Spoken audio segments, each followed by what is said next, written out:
progress for me was one of the term. Yeah, it was a slow evolving term for me. But once we hit on progress, it made so much sense.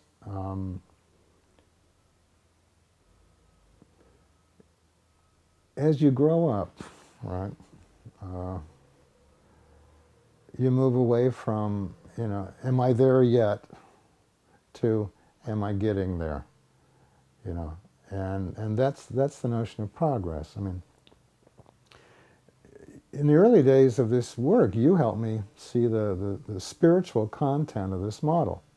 I had been thinking of it in terms of work and work situations and so on, but the notion of, uh, of having a meaningful purpose and making progress looked a lot like being on a track, going somewhere important.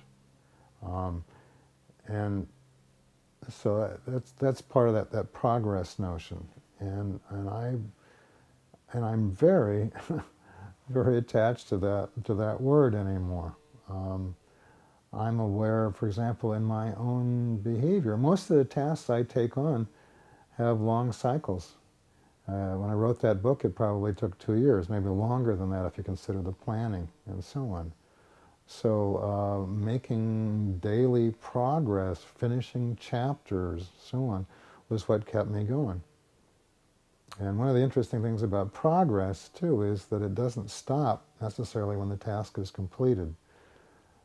Some of your efforts may continue to pay off. For example, you're designing a distance learning program, and after maybe you've stopped being involved in that class, that will continue to impact people, or you'll get evidence of progress from students, 10 years from now saying, God, that was a great class you taught back then. Do you remember that?